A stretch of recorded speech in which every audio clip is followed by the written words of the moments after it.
തിരുനാമത്തിന് നന്ദിയോടെ സ്തോത്രം ചെയ്ത് അനുഗ്രഹിക്കപ്പെട്ട ഈ നല്ല പകലിൽ നമുക്ക് ഒരുമിച്ച് കർത്താവിൻ്റെ സന്നിധിയിൽ കർത്താവിനെ ആരാധിക്കുവാനും സ്തുതിപ്പാനും കർത്താവിനെ മഹിമപ്പെടുത്തുവാനും ദൈവവചനം ധ്യാനിപ്പാനും ദൈവത്തിൻ്റെ അവസരങ്ങൾക്കായിട്ട് നന്ദിയോടെ സ്തോത്രം ചെയ്യുന്നു. ഇന്ന് പകൽ നമ്മെ എല്ലാവരെയും കർത്താവ് അനുഗ്രഹിക്കട്ടെ. ഇന്ന് പകൽ പുതിയ നിയമത്തിലെ 5 പുസ്തകങ്ങളിൽ നിന്ന് 5 വാക്യങ്ങൾ നമ്മുടെ ആത്മീക ജീവിതത്തിൻ്റെ യാഥാർത്ഥ്യത്തെ മനസ്സിലാക്കേണ്ടതിന് വേണ്ടി ഞാൻ നൽകി തരുവാനാണ് ഇന്ന് ആഗ്രഹിക്കുന്നത്. നമ്മൾ 5 പുസ്തകത്തിൽ നിന്ന്, പുതിയ നിയമത്തിലെ 5 പുസ്തകങ്ങളിൽ നിന്ന് 5 വേദഭാഗങ്ങൾ നമ്മൾ വായിക്കും. 5 വേദഭാഗങ്ങളിലൂടെ കർത്താവ് നമ്മോട് സംസാരിപ്പാൻ, ഇടപെടുവാൻ പ്രാർത്ഥനയോടുകൂടെ നമുക്ക് ദൈവസന്നിധിയിലായിരിക്കാം. നമ്മുടെ കരങ്ങളിലിരിക്കുന്ന വിശുദ്ധ വേദ പുസ്തകം, അതിൻ്റെ ഒരു പ്രത്യേകത, ഇത് പ്രോഗ്രസീവ് റെവലേഷൻ എഴുതപ്പെട്ടതാണ്. അതായത് ക്രമാനുഗതമായ വെളിപ്പാടാണ് ദൈവത്തിൻ്റെ വചനം. അങ്ങനെ ഞാൻ പറയാൻ കാരണം, ഓരോ കാലഘട്ടങ്ങളിലൂടെയാണ് ദൈവവചനം തൻ്റെ ദാസന്മാരിലൂടെ, പ്രവാചകന്മാരിലൂടെ ദൈവം തൻ്റെ ജനത്തിന് വെളിപ്പെടുത്തിയത്. ഇന്ന് നമ്മുടെ കരങ്ങളിൽ ഇരിക്കുന്നത് പൂർണ്ണമാക്കപ്പെട്ട ദൈവത്തിൻ്റെ വചനമാണ്. It's A completed word of God. ഇതിനോട് ആർക്കും കൂട്ടിച്ചേർക്കാനോ കുറയ്ക്കാനോ പറ്റില്ല. പക്ഷേ ഉൽപ്പത്തി മുതൽ നമ്മൾ വായിച്ചു വരുമ്പോൾ അറിയേണ്ട കാര്യം, ഇറ്റ്സ് എ പ്രോഗ്രസീവ് റെവലേഷൻ. കാരണം ആദാമിന് ദൈവം ഈ പുസ്തകം ഇതുപോലെ കൊടുത്തു എന്ന് നമ്മൾ കാണുന്നില്ല. ആദാമിന് അങ്ങനെ ഒരു പുസ്തകം കൊടുത്തില്ല. പക്ഷെ ആദാമിനോട് ദൈവം സംസാരിച്ചു. ആദാം പാപം ചെയ്തു കഴിഞ്ഞപ്പോഴും ദൈവം സംസാരിച്ചു. അതൊരു ക്രമാനുഗതമായി വളരുന്ന ഒരു വെളിപ്പാട്. അതിനൊരു ഉദാഹരണം ഞാൻ പറയാം. ഇവിടെ നിന്ന് നമ്മൾ പുറകോട്ട് തിരിഞ്ഞു നോക്കുമ്പോൾ ആദാമിന്റെയും ഹവ്വയുടെയും മക്കളായ കയീനും ഹാബേലും, അവര് മാത്രമല്ല, അവർക്ക് മറ്റനേക മക്കൾ ഉണ്ടായിരുന്നു എന്നാണ് ഉൽപ്പത്തി പുസ്തകം 5-ാം അധ്യായത്തിൽ പറയുന്നത്. അപ്പോൾ എല്ലാവർക്കും സ്വാഭാവികമായ ഒരു ചോദ്യം ഉണ്ടാകും, ഈ കയീൻ ആരെയാണ് വിവാഹം കഴിച്ചതെന്ന്. സ്വാഭാവികമായും അതിന്റെ ആൻസർ മറ്റൊന്നും അല്ല, ആദാമിന്റെ ഒരു മകളെയാണ് ഹവ്വ കല്യാണം കഴിക്കും. അപ്പോൾ സഹോദരിയെ കല്യാണം കഴിക്കാൻ പറ്റുമോ? അത് പാപമല്ലേ എന്ന് ചോദിച്ചാൽ, എവിടെ നിയമമുണ്ടോ നിയമത്തിന്റെ ലംഘനമാണ് പാപം. എപ്പോഴാണ് അങ്ങനെ ഒരു നിയമം വന്നെന്ന് ചോദിച്ചാൽ, വളരെ വർഷങ്ങൾക്ക് ശേഷം മോശയിലൂടെ ദൈവം തന്റെ പ്രമാണങ്ങൾ കൊടുക്കുമ്പോഴാണ് വിവാഹത്തെക്കുറിച്ചുള്ള നിയമം, ആരെ വിവാഹം കഴിക്കണം എന്നുള്ള നിയമം കൊടുത്തത്. പിന്നീട് പുതിയ നിയമത്തിലേക്ക് വരുമ്പോൾ അതിൽ നിന്നും ഉന്നതമായ ഒരു നിയമമാണ് കൊടുത്തത്. പഴയ നിയമത്തിൽ കൊടുത്തത് ഇസ്രായേലിൽ നിന്ന് മാത്രം, ഇസ്രായേലിനെ മാത്രമേ വിവാഹം കഴിക്കാൻ പറ്റുള്ളെങ്കിൽ, പുതിയ നിയമത്തിലേക്ക് വരുമ്പോൾ നമ്മളാരും ഇസ്രായേലിനെ കല്യാണം കഴിക്കാനുള്ളതല്ല നമ്മളെ കുറിച്ചുള്ള പ്രമാണം. നിങ്ങൾ വിവാഹം കഴിക്കുന്ന ഒരുവൻ വിശ്വാസിയായിരിക്കണമെന്നാണ് ബൈബിൾ അടിസ്ഥാനപരമായി പറയുന്ന നിയമം. നോക്കിയേ, ആ ക്രമാനുഗതമായ വളർച്ച കണ്ടോ? അതുപോലെ തന്നെ മറ്റൊരു ഉദാഹരണം കൂടെ ഞാൻ പറയാം. ഉൽപ്പത്തി പുസ്തകത്തിൽ പാപം ചെയ്ത മനുഷ്യനോട് ദൈവം സംസാരിക്കുമ്പോൾ ഇങ്ങനൊരു കാര്യം പറയുന്നുണ്ട്, സ്ത്രീയുടെ സന്തതി സർപ്പത്തിന്റെ തലയെ തകർക്കും. സ്ത്രീയുടെ സന്തതി സർപ്പത്തിന്റെ തലയെ തകർക്കും. ഇതാണ് കർത്താവ് പറഞ്ഞ, ദൈവം പറഞ്ഞ പ്രവചനം. ആ പ്രവചനത്തിന്റെ നിവൃത്തിയാണ് ആക്ച്വലി പിന്നീട് വരുന്ന ദൈവജനത്തിന്റെ പുസ്തകങ്ങൾ നമുക്ക് കാണുവാനായിട്ട് കഴിയും. പിശാച് കേൾക്കെ, സർപ്പം കേൾക്കെ പറഞ്ഞു, സ്ത്രീയുടെ സന്തതി സർപ്പത്തിന്റെ തലയെ തകർക്കും. അപ്പോൾ ഓരോ പുരുഷനും, ഓരോ പുരുഷ പ്രജയും ആൺപ്രജയും ഉണ്ടാകുമ്പോഴും പിശാചിന് ഒരു ചിന്ത ഉണ്ടായിരുന്നു, ഇവനായിരിക്കും എന്റെ തലയെ തകർക്കാൻ വേണ്ടി പോകുന്നത്. കയ്യിനെ കുറിച്ച് അങ്ങനെ വിചാരം അവൻ ഉണ്ടായിരുന്നിരിക്കണം. എന്നാൽ അത് നിറവേറുന്നത് എവിടാന്നറിയാമോ? പുതിയ നിയമത്തിൽ കർത്താവായ യേശു ക്രിസ്തുവിലൂടെയാണ്. ഗലാത്യലേഖനം 4:4 കാലത്തിന്റെ സമ്പൂർണതയിൽ സ്ത്രീയുടെ സന്തതിയായി യേശു ക്രിസ്തു ജനിച്ചു എന്നുള്ള കാര്യം. അത് ക്രമാനുഗതമായ ദൈവവചനത്തിന്റെ വെളിപ്പാടാണ്. ആ ക്രമാനുഗതമായ പ്രോഗ്രസീവ് റെവലേഷൻ പുതിയ നിയമ സഭാമക്കളായ നമ്മളെ കൊണ്ടെത്തിക്കുന്നത് കർത്താവായ യേശു ക്രിസ്തുവിലാണ്. യേശു ക്രിസ്തുവിലൂടെ ആ നിത്യരാജ്യത്തിലാണ്. അത് നിമിത്തം ഞാൻ ദൈവത്തിന് സ്തോത്രം ചെയ്യുന്നു. അതുകൊണ്ട് നമ്മൾ ദൈവവചനം വായിക്കുമ്പോൾ ഈ ഒരു ആത്മീക ചിന്ത നമ്മുടെ അകത്ത് ഇരിക്കുന്നത് നല്ലതാണ്. അത് നമ്മുടെ പഠനത്തിന് പ്രയോജനപ്പെടും. കഴിഞ്ഞ ആഴ്ചയിലെ സന്ദേശത്തിൽ ഞാനൊരു പ്രസ്താവന ഇങ്ങനെ നടത്തിയിരുന്നു. അതായത് നമ്മളെല്ലാവരും രക്ഷിക്കപ്പെട്ടവരാണ്. അത് ഞാൻ മിക്കവാറും പറയുന്നതാണ്, കാര്യം രക്ഷിക്കപ്പെട്ടതായതുകൊണ്ടാണ് അങ്ങനെ പറയുന്നത്. നമ്മൾ നമ്മൾ ദൈവത്തിന്റെ സന്നിധിയിൽ വിശുദ്ധന്മാരും നിഷ്കളങ്കരുമാണ് എന്ന് വചനം പറയുന്നു. അപ്പോൾ തന്നെ നമ്മളിൽ പാപം ഇല്ല എന്ന് പറഞ്ഞാൽ നമ്മളെ തന്നെ അസത്യവാദിയാക്കുന്നു, ദൈവത്തെ അസത്യവാദിയാക്കുന്നു എന്ന് ദൈവജനത്തിൽ പറയുന്നുണ്ട്. അപ്പോൾ നമുക്ക് ബൈബിൾ വായിക്കുമ്പോൾ നമ്മൾ പെട്ടെന്ന് ഇത് എന്നെ കുറിച്ചാണെന്ന് അല്ലെങ്കിൽ ഇത് എന്നെ സംബന്ധിച്ചതാണെന്ന് പല വാക്യങ്ങളും നമ്മളെ കണക്ട് ചെയ്യാറുണ്ട്. അത് മിക്കവാറും നിങ്ങൾ ശ്രദ്ധിച്ചാൽ അറിയാം, നമ്മുടെ പാപം, നമ്മുടെ ജീവിതത്തിന്റെ കുറവ്, നമ്മുടെ സ്വഭാവത്തിന്റെ വൈകല്യങ്ങൾ എപ്പോ ബൈബിളിൽ കണ്ടാലും പെട്ടെന്ന് നമുക്ക് മനസ്സിലാവും. ഒരാൾ നമ്മുടെ തലയിൽ കൈവെക്കേണ്ട ആത്മീക ജീവനകത്തുള്ളവർക്ക് തീർച്ചയായിട്ടും അറിയാം, കർത്താവേ ഇത് എൻ്റെ ജീവിതത്തിലെ കുറവാണ്, ഇതെന്റെ ജീവിതത്തിലെ പരാജയമാണ്. അത് തിരിച്ചറിയുന്നുണ്ടെങ്കിൽ അതിന്റെ അർത്ഥം നമ്മൾ ആത്മീക ജീവൻ ഉണ്ടെന്ന്. ഞാൻ പണ്ട് ഒരിക്കൽ ഒരു ഉദാഹരണം പറഞ്ഞത് എൻ്റെ മനസ്സിലേക്ക് വരുന്നു.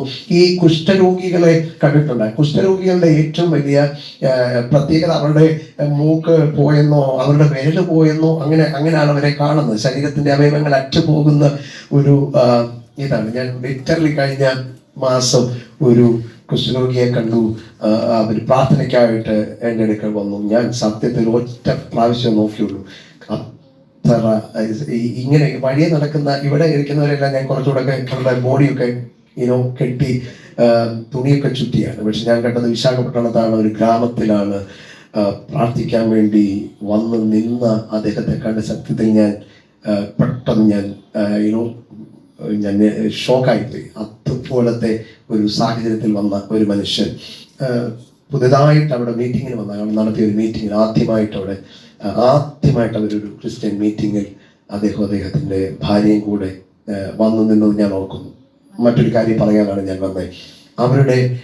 അവരെ ശുശ്രൂഷിക്കുന്ന ഡോക്ടേഴ്സ് അവർക്ക് കൊടുക്കുന്ന നിർദ്ദേശങ്ങൾ 1-2 എന്നെ ചിന്തിപ്പിച്ചു. അതിൽ ഒന്ന് ഇതാണ്. ഇവർ മിക്കവാറും ആളുകൾ പിച്ചയെടുത്തുകൊണ്ടാണ് അവർ ജീവിക്കുന്നത്. നിങ്ങൾ ശ്രദ്ധിച്ചിട്ടുണ്ടായിരിക്കും, അവരുടെ കാലിൽ ഉപയോഗിക്കുന്ന ചെരുപ്പ് ഒരു പ്രത്യേക തരത്തിലുള്ള കട്ടിയുള്ള ചെരുപ്പാണ് അവർ ഉപയോഗിക്കുന്നത്.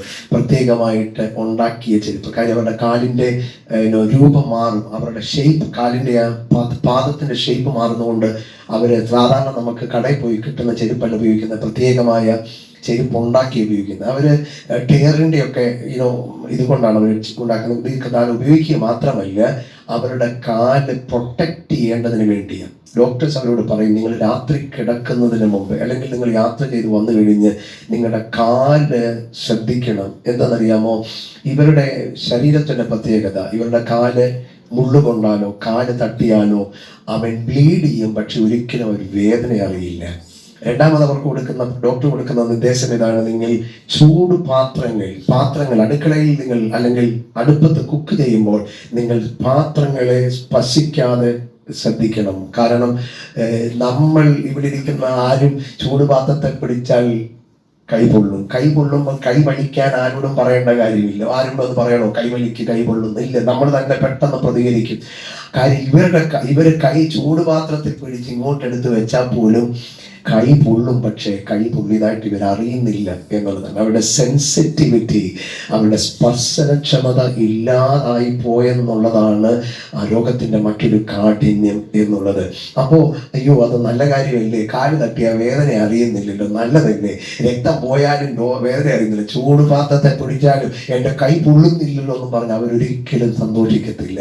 അവർ നിങ്ങളെ നോക്കി പറയും, നിങ്ങളുടെ കല്ലേ മുട്ടിയാൽ വേദനിക്കുന്നെങ്കിൽ നിങ്ങൾ ഭാഗ്യവാന്മാരാണ്. കൈ ചൂടുപാത്രത്തിൽ പിടിച്ചാൽ പൊള്ളിയാൽ നിങ്ങൾ ഭാഗ്യവാന്മാരാണ്. കാര്യം എന്താണെന്നറിയാമോ?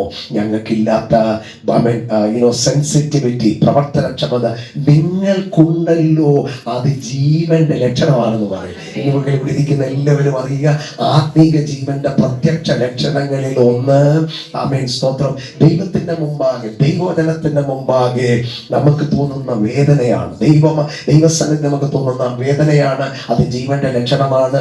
അത് നിമിത്തം ഞാൻ ദൈവത്തിന് സ്തോത്രം പറഞ്ഞു. പക്ഷെ ആ ലക്ഷണം നമ്മളെ വേദനിപ്പിക്കുന്നത്, നമ്മൾ ഒരിക്കലും മുള്ളു കൊള്ളുമ്പോൾ നമുക്ക് വേദന അനുഭവിക്കുന്നത് നല്ലതാകുന്നതിന്റെ കാരണം നമുക്കതിനെ സോൾവ് ചെയ്യാൻ പറ്റുന്നു എന്നുള്ളതാണ്. കൈ പൊള്ളുമ്പോൾ അത് ഗുണമാകുന്നത് എപ്പോഴാണ്? നമ്മൾ അതിന്മേൽ ആക്ട് ചെയ്യുമ്പോഴാണ്.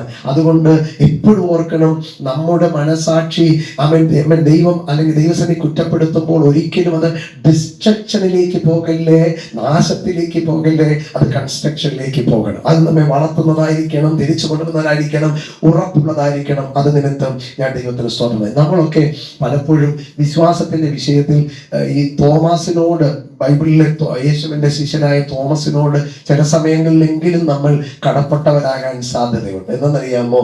നമ്മൾ കാണുന്നത് പെട്ടെന്ന് വിശ്വസിക്കും, ഫീൽ ചെയ്യുന്നത് പ്രത്യേകം വിശ്വസിക്കും. കാര്യം നമ്മൾ അങ്ങനെയാ വയർ ചെയ്യപ്പെട്ടിരിക്കുന്നത്. ഓക്കെ, കാണുന്നത് നമ്മൾ വിശ്വസിക്കും, ഇല്ലേ? കാണുന്നത് വിശ്വസിക്കാൻ ആരുടെയും സപ്പോർട്ട് വേണോ? വേണ്ട. നമുക്ക് ഫീൽ ആയ ഒരു കാര്യം വിശ്വസിക്കാൻ വേറെ ആരുടെയും റെക്കമെൻഡേഷൻ വേണോ? വേണ്ട. പക്ഷേ നമുക്ക് കാണാൻ പറ്റാത്തതും എന്നാൽ നമുക്ക് അനുഭവിക്കാൻ പറ്റാത്തതുമായ ഒരു കാര്യം നമ്മളെക്കുറിച്ച് നമ്മളെക്കുറിച്ചുള്ളത് വിശ്വസിക്കണമെങ്കിൽ വലിയ വിശ്വാസം നമുക്ക് വേണം. വേണ്ടേ? വലിയ വിശ്വാസം വേണം. അവിടെയാണ് ഞാൻ കഴിഞ്ഞ ആഴ്ച പറഞ്ഞ ഒരു കാര്യം പറയുന്നത്. എനിക്ക് നിങ്ങളെ വിശ്വാസമില്ല, നിങ്ങൾക്ക് എന്നെ വിശ്വാസമില്ല. നമുക്ക് നമ്മളെ തന്നെ വിശ്വാസം ഇല്ലാത്തടത്ത് വിശ്വസിക്കേണ്ട ഒരു കാര്യം ദൈവത്തിന്റെ വചനമാണ്.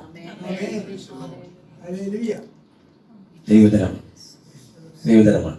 അപ്പോ ഞാൻ പറഞ്ഞല്ലോ, നമ്മൾ പാപികളാണെന്ന് പറഞ്ഞാൽ ആമേൻ പറയാൻ നമുക്ക് എല്ലാവർക്കും പറ്റും. കാര്യം നമുക്കറിയാം നമ്മുടെ ജീവിതത്തിൽ എന്തെല്ലാം പാപമാണ്. പക്ഷെ ദൈവം നമ്മളെ നോക്കി നിങ്ങൾ ദൈവത്തിന്റെ വിശുദ്ധ ജനമാണെന്ന് പറഞ്ഞാൽ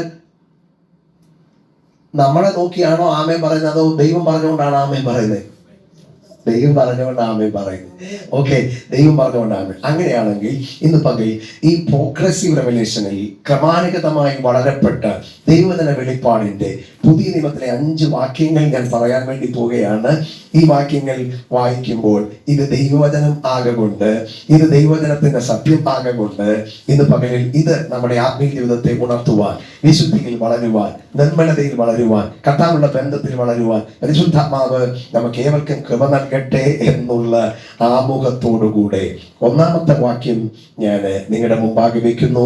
അത് ഞാൻ കൊലോസ്യ ലേഖനം പഠിപ്പിച്ചപ്പോൾ ഈ വാക്യത്തിൽ നിന്ന് പറഞ്ഞതാണ്. ഒരിക്കൽ കൂടെ ആ വാക്യം നിങ്ങളുടെ ശ്രദ്ധയിലേക്ക് കൊണ്ടുവരുന്നു. Colossians chapter 1 verse 27. കൊലോസ്യ ലേഖനം 1-ാം അധ്യായം അതിന്റെ 27-ാമത്തെ വാക്യം. കൊലോസ്യ ലേഖനം 1-ാം അധ്യായത്തിന്റെ 27 ഒരാൾ ശബ്ദമുയർത്തി വായിച്ചാക്കട്ടെ. അവരോട് ജാതികളുടെ ഇടയിൽ ഈ മർമ്മത്തിന്റെ മഹിമാതനം എന്തെന്ന് അറിയിക്കുവാൻ ദൈവത്തിന് ഇഷ്ടമായി. ആ മർമ്മം മഹത്വത്തിന്റെ പ്രത്യാശയായ ക്രിസ്തു നിങ്ങളിൽ ഇരിക്കുന്നു എന്നുള്ളത് തന്നെ. ആമേൻ. അവരോട് ജാതികളുടെ ഇടയിൽ ഈ മർമ്മത്തിന്റെ മഹിമാതനം എന്തെന്ന് അറിയിപ്പാൻ ദൈവത്തിന് ഇഷ്ടമായി.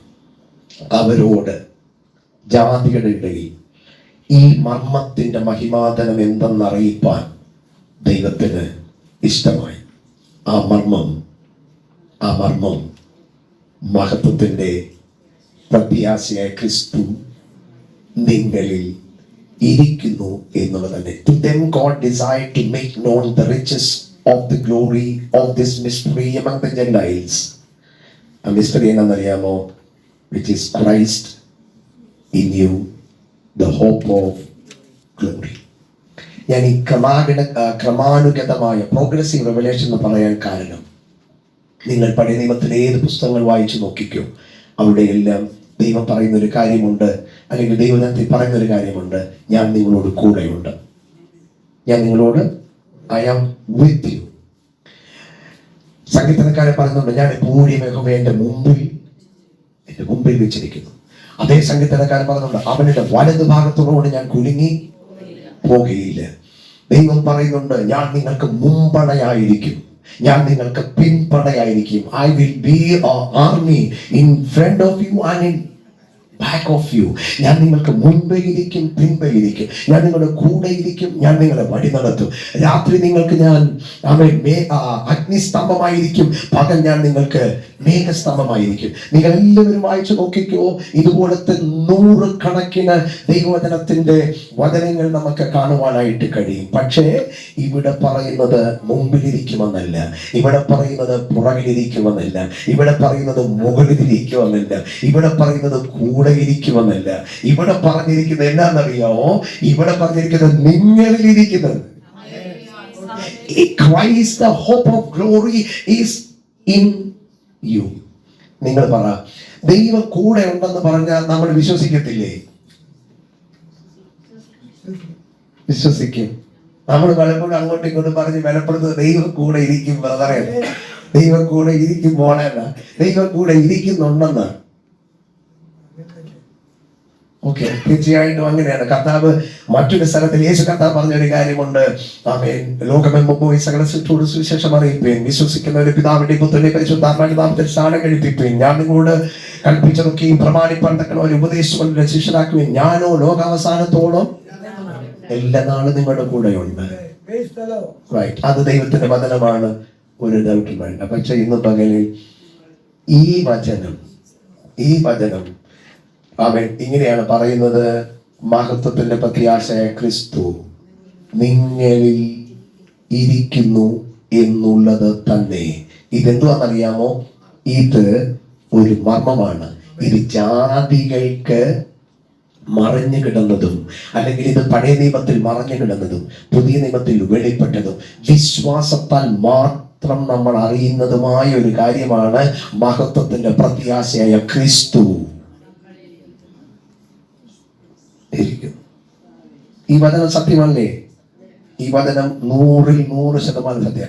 പക്ഷേ ഇത് നമ്മൾ അറിയുന്നത് വിശ്വാസത്താലാണ്. ഇത് നമ്മൾ അറിയേണ്ടത് വിശ്വാസത്താണ്. അതിന് തെളിവ് ഇങ്ങനെ പറയാൻ നമ്മൾ എല്ലാവർക്കും അറിയാം. ഒരു വർഷങ്ങൾക്ക് മുമ്പ് ഏതോ ഒരു സമയത്ത് നമ്മൾ കർത്താവായ യേശു ക്രിസ്തുവിനെ നമ്മുടെ ജീവിതത്തിലേക്ക് രക്ഷകനും കർത്താവായിട്ട് നമ്മൾ സ്വീകരിച്ചു. അങ്ങനെയാണ് നമ്മൾ രക്ഷിക്കപ്പെട്ടത്. പക്ഷേ ആ സത്യം, കർത്താവ് നമ്മുടെ ജീവിതത്തിൽ വന്നെന്നുള്ള സത്യം, അത് അവിടെ ഇരുന്നപ്പോൾ നമുക്ക് എന്തോ അനുഭൂതി എല്ലാവർക്കും ഒന്നും തോന്നണമെന്നില്ല. എനിക്ക് അങ്ങനെ തോന്നിയിട്ടില്ല. നിങ്ങൾക്ക് ആർക്കാണ് തോന്നി? യേശുവിനെ സ്വീകരിച്ച് നിങ്ങൾക്ക് പ്രത്യേക ഷോക്ക് അടിക്കുന്ന പോലെ എന്തെങ്കിലും തോന്നിയോ? ഒരാളിങ്ങനെ വന്ന് നിങ്ങളിലേക്ക് വന്ന് കയറുന്ന പോലെ തോന്നിയോ? ഇല്ല. ചിലർക്കൊക്കെ ചില അനുഭവങ്ങൾ ഉണ്ടായേക്കാം, അതിനെ ഞാൻ എതിർക്കുന്നില്ല. പക്ഷെ എനിക്ക് അങ്ങനെ പ്രത്യേകിച്ചൊന്നും തോന്നിയില്ലെങ്കിലും ഒരു കാര്യം വചനത്തിന്റെ അടിസ്ഥാനത്തിൽ ഉറപ്പായി പറയുന്നു, ക്രിസ്തു എന്റെ ജീവിതത്തിലേക്ക് വന്നു. ക്രിസ്തു എന്നിലേക്ക് വന്നു. അതിന്റെ ഫീലിങ്ങിനേക്കാൾ, എന്റെ കണ്ണിൽ ഞാൻ കണ്ട കാഴ്ചയേക്കാൾ ദൈവജനത്തിന്റെ സത്യം അതാണ്. ആമേൻ. മഹത്വത്തിന്റെ പ്രത്യാശയായ ക്രിസ്തു എന്നിൽ ഇരിക്കുന്നു എന്നുള്ള മർമ്മം. ആരായിരിക്കുന്നേ? ക്രിസ്തു ഇരിക്കുന്നു. ഇനി ക്രിസ്തു ഇരുന്നാൽ മറ്റെന്തെങ്കിലും അവിടെ സ്ഥാനം ഉണ്ടാകുമോ? ഉണ്ടാകാൻ പാടില്ല. ഞാൻ കഴിഞ്ഞ ആഴ്ചയിൽ പറഞ്ഞൊരു വചനം പറയുന്നു, പിശാചിന് ഇടം കൊടുക്കരുത്. അതായത് നമ്മളാണ് ഇവിടെ ഇരിക്കുന്ന എല്ലാവരും ചോദിക്കുന്നു, ക്രിസ്തു ആരുടെയും ജീവിതത്തിലോട്ട് ഇടിച്ചു കയറി വന്നോ? ഇല്ലല്ലോ. ഇടിച്ച് കയറാനായിരുന്നെങ്കിൽ ഇവിടെ ഇരിക്കുന്നവരെന്തിനാ? ഉലകത്തിലെ സകല മനുഷ്യർ നാരായണനെ ക്രിസ്ത്യാനികളായേനെ. ഇല്ലേ? എന്നെ അത്ഭുതപ്പെടുത്തിയ കാര്യമുണ്ട്. ദൈവത്തിന്റെ ചില സ്വഭാവം നമ്മളെ ഞെട്ടിപ്പിക്കുന്നതാണ്. എന്നാന്നറിയോ? ദൈവം ശിക്ഷിക്കുന്നു, ദൈവം നമ്മളെ ഡിസിപ്ലിൻ ചെയ്യുന്നു, അല്ലെങ്കിൽ ദൈവം അതിലൊക്കെ ഒരു കാര്യം ഞാൻ പറയട്ടെ. അത് വെളിപ്പാട് പുസ്തകം 3:20 ലവോദിക്ക സഭയാണെന്ന് തോന്നുന്നു. ലവോദിക്ക സഭയോട് കർത്താവ് പറയാണ്, ഞാൻ വാതിക്കൽ വന്ന് മുട്ടുന്നു, ആരെങ്കിലും എന്റെ ശബ്ദം കേട്ട് വാതിൽ തുറന്നാൽ ഞാൻ അകത്ത് കടന്ന് ഞാൻ അവരോടും അവരെന്നോടും കൂടെ. ഇതിന്റെ വല്ല ആവശ്യം ദൈവം തമ്പുരാനുണ്ട്. ഇനി ഞാൻ ഓർത്തിട്ടുണ്ട്, ദൈവം മുട്ടിയാൽ ഈ കൊരിന്ത്യർ ലേഖനത്തിൽ പൗലോസ് അപ്പോസ്തലൻ പറയുന്ന ഒരു കാര്യമുണ്ട്, മനുഷ്യന്റെ മുഴുവൻ ബലവും കൂടിയാലും ദൈവത്തിന്റെ ബലഹീനതയോളം എത്തത്തില്ല. മനുഷ്യന്റെ മുഴുവൻ ബുദ്ധി കൂട്ടിയാലും ദൈവത്തിന്റെ ഭോഷത്വത്തോളം എത്തത്തില്ല. അതിന്റെ അർത്ഥം എന്താന്ന് പറഞ്ഞാൽ, മനുഷ്യന്റെ മുഴുവൻ ബുദ്ധിയും കൂടെ ഒരുമിച്ച് കൂട്ടിയാൽ ദൈവത്തിന് ഭോഷത്വമില്ല, ദൈവം ഫൂളിഷ്നെസ് ചെയ്യത്തില്ല. ദൈവം ഒരു ഫൂളിഷ്നെസ് ചെയ്താൽ മനുഷ്യന്റെ മുഴുവൻ ബുദ്ധി കൂട്ടിയാലും ദൈവത്തിന് ഭോഷത്വത്തോളം എത്തത്തില്ല. മനുഷ്യന്റെ മുഴുവൻ ബലവും കൂട്ടിയാലും ദൈവത്തിന്റെ ബലഹീനത ഇല്ല, വീക്ക്നെസ് ഇല്ല. പക്ഷെ ദൈവത്തിന്റെ വീക്ക്നെസ്സിനോട് എത്തത്തില്ല. ഇപ്പൊ എന്റെ ഒരു കാര്യം, ഈ ദൈവം വന്ന് എന്ത് ചെയ്യുന്ന എഴുതിയിരിക്കുന്നത്? മുട്ടിക്കൊണ്ടിരിക്കുക. അത് നമ്മള് മുട്ടിക്കൊണ്ടിരിക്കുകയാണ്. കർത്താവ് പറഞ്ഞു, ഞാൻ വാതിക്കൽ വന്നെന്ന് മുട്ടുന്നു. ആരാ മുട്ടുന്നത്? സർവശക്തനായ ദൈവമാണെന്ന് ഓർക്കണം. തമാശക്കാണ്. ചിലര് തമാശക്ക് ഒന്ന് അടിക്കുന്ന അടി ചിലപ്പോൾ ഭയങ്കര വേദനയായിട്ട് തോന്നും. തമാശക്കാണ് അടിച്ചത്, പക്ഷെ അടി കൊണ്ടയാൾക്ക് വലിയ വേദനയാകാൻ കാര്യം അടിച്ച ആളെക്കാളും ചിലപ്പോൾ മറ്റേ ആളുടെ ശരീരം ബലഹീനമോ അല്ലെ അടിച്ച ശക്തിയോ. അങ്ങനെയാണ് ദൈവം ഒന്ന് തട്ടിയാൽ എങ്ങനെ ഇരിക്കും? തുറക്കുമോ തുറക്കാതിരിക്കുമോ? ദൈവം ശരിക്കും തട്ടിയാൽ തകർന്ന് ധൂളിയായി പോകും, ധൂളി. പക്ഷെ നിങ്ങളൊന്ന് ആലോചിക്കുക, ജെന്റിലായിട്ട് കർത്താവ് തട്ടുന്ന കാര്യം കർത്താവിനറിയാം. അമക്കി തട്ടിയാൽ ഇവന്റെ കാര്യം പോക്കാം. അപ്പൊ ഇവൻ തുറക്കാൻ വേണ്ടി, ഇവിടെയാണ് ദൈവത്തിന്റെ ജെന്റിൽനെസ് നമ്മൾ തിരിച്ചറിയേണ്ടത്. എന്തിനാണെന്നറിയോ? ദൈവം ഒരിക്കലും ഇടിച്ചു കയറി ദൈവത്തിന് ഫെലോഷിപ്പ് ചെയ്യണമെന്ന് ആഗ്രഹമില്ല. അവന്റെ ശബ്ദം കേട്ട് ആര് വാതിൽ തുറക്കുന്നോ അവനോട് കൂടെ അവൻ അത്താഴം കഴിക്കുന്നതാണ്. മറ്റൊരു പൗലോസ് നമുക്ക് തരുന്ന ഒരു വാണിംഗ് ഉണ്ട്. ആ വാണിംഗ് നിങ്ങൾ ഒന്ന് സ്തോത്രം അറിഞ്ഞിരിക്കുന്നത് നല്ലതാണ്. അത് 2 കൊരിന്ത്യർ ലേഖനം 13-ാം അധ്യായത്തിന്റെ 5-ാമത്തെ വാക്യമാണ്. സ്തോത്രം. ഇവിടെ പൗലോസ് അപ്പോസ്തലൻ നമ്മൾ എല്ലാവരും പറയുന്ന ഒരു കാര്യം ഇങ്ങനെയാണ്: നിങ്ങൾ വിശ്വാസത്തിൽ ഇരിക്കുന്നുവോ എന്ന് നിങ്ങളെ തന്നെ പരീക്ഷിപ്പിൻ, നിങ്ങളെ തന്നെ ശോധന ചെയ്യുവിൻ. നിങ്ങൾ കൊള്ളരുതാത്തവർ അല്ല എന്ന് വരികിൽ യേശു ക്രിസ്തു നിങ്ങളിൽ ഉണ്ട് എന്ന് നിങ്ങളെ തന്നെ.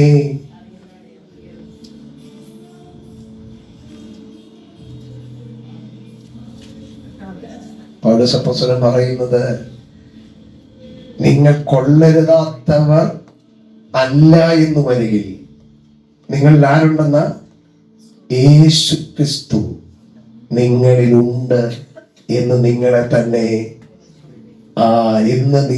നിങ്ങളെ തന്നെ അറിയുന്നില്ലയോ? Examine yourself and see whether you are in the faith. Test yourself. Do you not know yourself that Jesus Christ is in you? Unless you fail the test.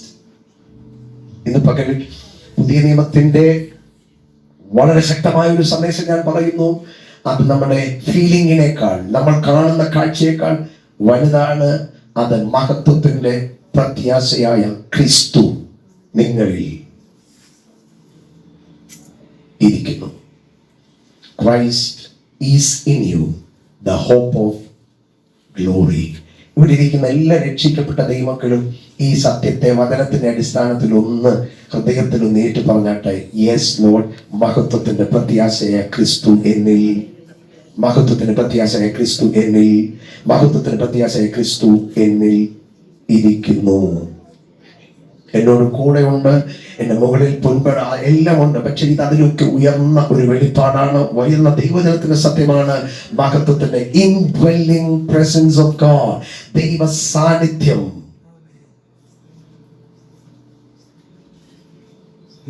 മഹത്വത്തിന്റെ പ്രത്യാശയ ക്രിസ്തു നിങ്ങളിൽ ഇരിക്കുന്നു. തോന്നുന്നുണ്ടോ എന്ന് ചോദിച്ചാൽ ചിലപ്പോ തോന്നണം നിർബന്ധമില്ല. കണ്ടിട്ടുണ്ടെന്ന് ചോദിച്ചാൽ നിർബന്ധമില്ല. പക്ഷെ വചനം കൃത്യമായിട്ട് പറയുന്നു.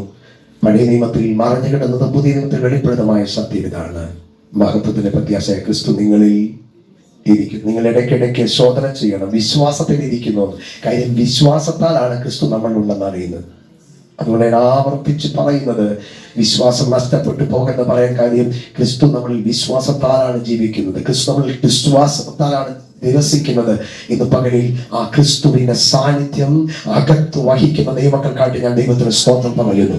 ഇന്ന് പകൽ പാപത്തോട് പോരാടാൻ, ലോകത്തോട് പോരാടാൻ, നമ്മുടെ ജഡിക സ്വഭാവങ്ങളോട് പോരാടാൻ ഇന്ന് പകൽ നമ്മളെ അസാധാരണമായി ബലപ്പെടുത്തുന്നത് ഇന്ന് പകലിൽ നമ്മളിൽ വസിക്കുന്ന ക്രിസ്തുവിന്റെ സാന്നിധ്യമാണെന്ന് ഓർത്ത് ദൈവത്തിന് നമുക്ക് സ്തോത്രം പറയാം.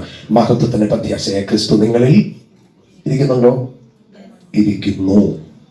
നമ്പർ 2, പുതിയ നിയമത്തിന്റെ 2-ാമത്തെ വെളിപ്പാട്, രണ്ടാമത്തെ ദൈവിക ശബ്ദം മറ്റൊരു പുസ്തകത്തിൽ നമ്മൾ വായിക്കാനായി പോവുകയാണ്. ഒന്ന് നമ്മൾ കണ്ടു, മഹത്വത്തിന്റെ പ്രത്യാശയായ ക്രിസ്തു എന്നിലിരിക്കുന്നു. അത് സത്യമാണ്, അത് വചനമാണ്. അതിനായിട്ട് ഞാൻ ദൈവത്തിന് സ്തോത്രം ചെയ്യുന്നു. പൗലോസ് കൊരിന്ത്യ സഭയ്ക്ക് എഴുതിയ 2-ാമത്തെ ലേഖനം 3-ാമത്തെ അധ്യായം 18-ാമത്തെ വാക്യം, 2 Corinthians chapter 3 verses 18. എന്നാൽ മൂടുപടം നീങ്ങിയ മുഖത്ത് കർത്താവിന്റെ തേജസ്സിനെ കണ്ണാടി പോലെ പ്രതിബിംബിക്കുന്നവരായി നാം എല്ലാവരും ആത്മാവാകുന്ന കർത്താവിന്റെ ദാനമായി തേജസ്സിന്മേൽ തേജസ് പ്രാപിച്ച് അതേ പ്രതിമയായി രൂപാന്തരപ്പെടുന്നു. Praise the Lord. എന്നാൽ മൂടുപടം നീങ്ങിയ മുഖത്ത് കർത്താവിന്റെ തേജസ്സിനെ കണ്ണാടി പോലെ പ്രതിബിംബിക്കുന്നവരായി ആരാ ഇന്ന് വായിച്ച നമ്മുടെ ഇതിൻ്റെ അകത്തുണ്ടോ ഉണ്ടോ നാം എല്ലാവരും ആത്മാവാകുന്ന കർത്താവിന്റെ ദാനമായി തേജസ്സിന്മേൽ തേജസ് പ്രാപിച്ച് അതേ പ്രതിമയായി രൂപാന്തരപ്പെടുന്നു. പ്രസന്റ് കണ്ടിന്യൂസ് ടെൻസ് ആണ്. ട്രാൻസ്ഫോമിങ്, രൂപാന്തരപ്പെടുന്നു എന്നുള്ളത്. നമ്മൾ രൂപാന്തരപ്പെടുന്നുണ്ടോ? ഉണ്ടോ? നമുക്ക് ട്രാൻസ്ഫോർമേഷൻ എന്തെങ്കിലും എന്താ വാർത്തയില്ല ഒരു വട്ട. പക്ഷെ ഇവിടെ പറയുന്നത് എന്താണെന്നറിയോ? ഇവിടെ പറയുന്നത് എന്താ? ഉണ്ടെന്നല്ലേ? നിങ്ങൾ ഏത് വിശ്വസിക്കും? നിങ്ങൾ പറയുന്നത് ഞാൻ വിശ്വസിക്കണം, ബൈബിൾ നിങ്ങളെ കുറിച്ച് പറയുന്നത് വിശ്വസിക്കണം. റൈറ്റ്. ഇവിടെ വലിയൊരു അത്ഭുതാവഹമായ സത്യം ഞാൻ പറയും. നമ്മൾ ഒരിക്കലും നമുക്കൊരു രൂപാന്തരം വന്നെന്ന്, അല്ലെങ്കിൽ നമുക്കൊരു രൂപാന്തരം വന്നുകൊണ്ടിരിക്കുകയാണെന്ന് വിശ്വസിക്കാൻ വളരെ പ്രയാസമുള്ള കാര്യമാണ്. ഇനി നമ്മൾ മിക്കവാറും എല്ലാവരും എല്ലാ ദിവസവും കണ്ണാടി നോക്കാറുണ്ട്, ഇല്ലേ? പല പ്രാവശ്യം നോക്കും. ഈ പല പ്രാവശ്യം നമ്മൾ നോക്കുന്നത് വേറെ ആരെയും കാണാനല്ല, നമ്മളെ തന്നെ കാണാൻ. ഓരോ പ്രാവശ്യം കണ്ണാടിയിൽ നോക്കുമ്പോൾ പിന്നെ തിരക്കൊക്കെ കൂട്ടി നമ്മൾ പെട്ടെന്ന് ഓടി പോകാൻ വേണ്ടി പോകാനുള്ള തിരക്കിൽ നമ്മുടെ മുടി ഒതുക്കാനും മുഖം നോക്കാനൊക്കെ നമ്മൾ ഉപയോഗിക്കുന്നെങ്കിലും ഇച്ചിരി സമയമുള്ളപ്പോൾ ഒന്ന് നോക്കിയാൽ മനസ്സിലാകും അവിടെ എവിടെയൊക്കെ നരച്ചെന്നും പഴയ പോലെയല്ല എന്തൊക്കെയോ മുഖത്ത്. ഇച്ചിരി സമയം എടുത്ത് നോക്കണം. ഓടിപ്പിടിച്ച് നോക്കിയാലല്ല, ഇച്ചിരി സമയം എടുത്ത് എന്നാ വസയിന്ന് പോയിട്ട് നോക്കുന്നുണ്ട്. നിങ്ങൾക്കറിയാമോ, ആ കണ്ണാടിയിൽ നമ്മൾ നോക്കുമ്പോൾ കുറെ നാൾ മുമ്പിൽ നമ്മൾ കണ്ട ഞാനെന്നുള്ള വ്യക്തി കുറെ നാളുകൾ കഴിഞ്ഞപ്പോൾ എന്തൊക്കെയോ മാറിയതായിട്ട് ഇവിടെ ഇരിക്കുന്ന ആർക്കെങ്കിലും തോന്നിയിട്ടുണ്ടോ? കണ്ണാടി നോക്കി ഉണ്ട്. ആ കണ്ണാടി നിങ്ങളോട് പറഞ്ഞു, നിങ്ങൾ പഴയ ആളല്ല, നിങ്ങളുടെ മുടി പഴയതല്ല, നിങ്ങളുടെ മുഖം പഴയ ആളാണ്, പക്ഷേ വ്യത്യാസം വന്നു. അത് നിങ്ങൾക്ക് കാണിച്ചു തന്നത് ആരാന്നറിയാമോ? അത് കണ്ണാടിയാണ്. ഇവിടെ പറയുന്നു, കർത്താവിന്റെ തേജസ്സിനെ കണ്ണാടി പോലെ. ഞാൻ കഴിഞ്ഞ ആഴ്ച നിങ്ങളോട് പറഞ്ഞില്ലേ, നമ്മൾ മറ്റുള്ളവരെ നോക്കിയാൽ നമ്മൾ സൂപ്പറായിട്ട് തോന്നും, പക്ഷെ കർത്താവ് എന്ന കണ്ണാടിയുടെ മുമ്പിൽ നിൽക്കുമ്പോൾ നമ്മൾ കുറവുള്ളവരായി തോന്നുമ്പോൾ, അവിടെ നമ്മൾ ദൈവത്തിന്റെ കൃപ ചോദിക്കുമ്പോൾ ആ കൃപ നമ്മൾ ചെയ്യുന്ന കാര്യം എന്നറിയാമോ? കർത്താവിന്റെ ദാനമായി തേജസ്സിന് മേൽ തേജസ്.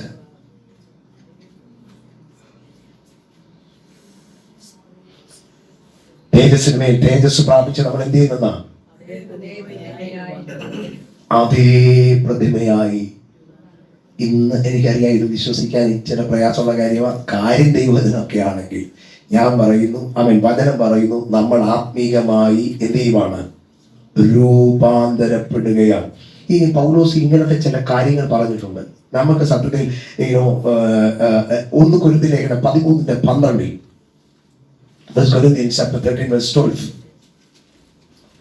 ഇപ്പോൾ നാം കണ്ണാടിയെ കടമൊഴിയായി കാണുന്നു, അപ്പോൾ മുഖാമുഖമായി കാണും. ഇപ്പോൾ ഞാൻ ഇവരെല്ലാം ഈ കൊരിന്ത്യ സഭയോടാ പറയുന്നത്. ഞാൻ വിചാരിച്ചിട്ടുണ്ട് തെസ്സലോനിക്ക സഭയോട് പറഞ്ഞിരുന്നത് കുറച്ചുകൂടെ നന്നായിരുന്നു. അതെല്ലാം തെസ്സലോനിക്ക ലേഖനം വായിച്ചവർക്കറിയാം. ഈ കൊരിന്ത്യ സഭക്കാരെ കുറിച്ച് പറഞ്ഞിരിക്കുന്ന കൊരിന്ത്യ ലേഖനത്തിൽ 1 ലേഖനം വായിച്ചാൽ ഇവരോട് ഇതൊന്നും പറയേണ്ട കാര്യമുള്ള കാര്യമല്ല. എന്ന് നമുക്ക് തോന്നിയേക്കാം. പക്ഷെ പൗലോസ് അവരോട് പറയുന്നതെന്നറിയോ?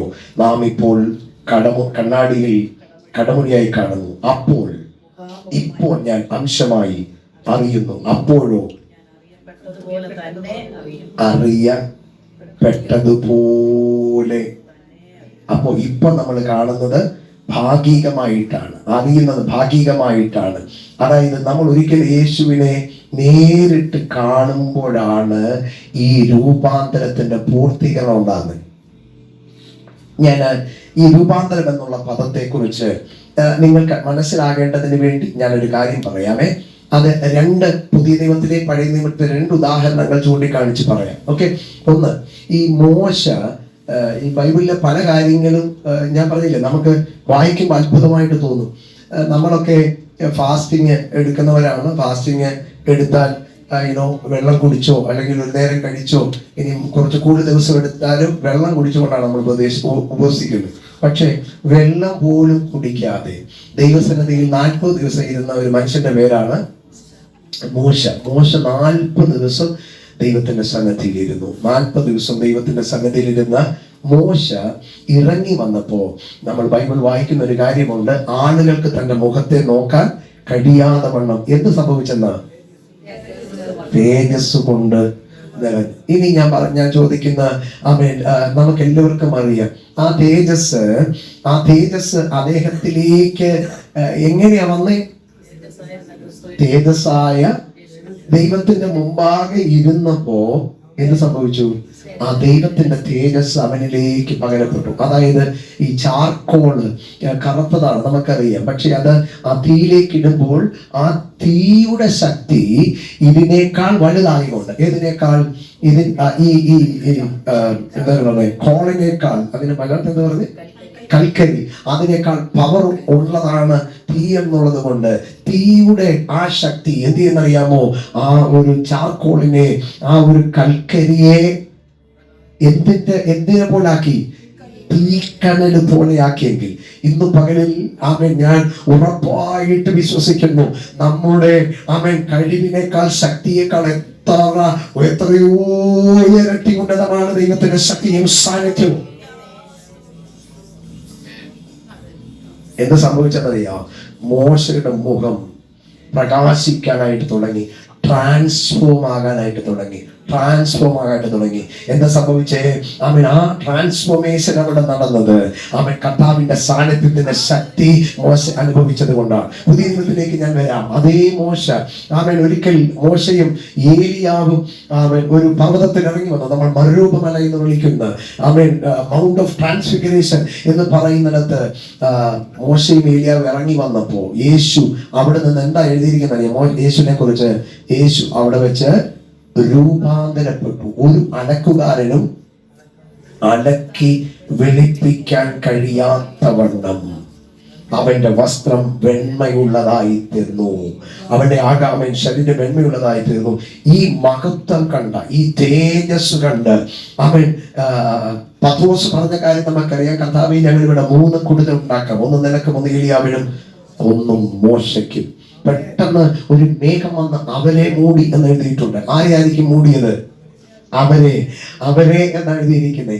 എന്നിട്ടൊരു വാക്യം, ഇവൻ എന്റെ പ്രിയപുത്രൻ, ഇവന് ചെവി കൊടുപ്പി. അന്ന് ഈ സഹോദരന്മാർ, ഈ ശിഷ്യന്മാർ യേശുവിൽ കണ്ട ഒരു വലിയ രൂപാന്തരമുണ്ട്. മോശയിൽ കണ്ടതറിയോ? ദൈവത്തിന്റെ മഹത്വം മോശയിലേക്ക് എന്ത് ചെയ്തു? ഇവിടെ സംഭവിച്ചത് യേശുക്രിസ്തുവിന്റെ അകത്ത് ഉണ്ടായിരുന്ന, അല്ലെങ്കിൽ യേശുക്രിസ്തു വാസ്തവത്തിൽ ആരാണോ ആ ദൈവ മഹത്വം തന്റെ പുറത്തേക്ക് എന്ത് ചെയ്തു? വരുവാൻ പ്രത്യക്ഷപ്പെട്ടു. അങ്ങനെയാണെങ്കിൽ ഇന്ന് പകലിൽ ഒരു കാര്യം ഞാൻ പറയാം.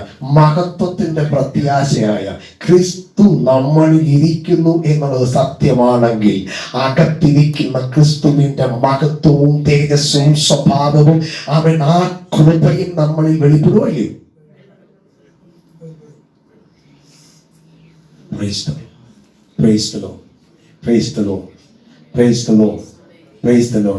രൂപാന്തരപ്പെടുന്നു. ഞാനല്ല, പൗലോസ് പറയുകയാണ്. എന്താ പറയുന്നത്?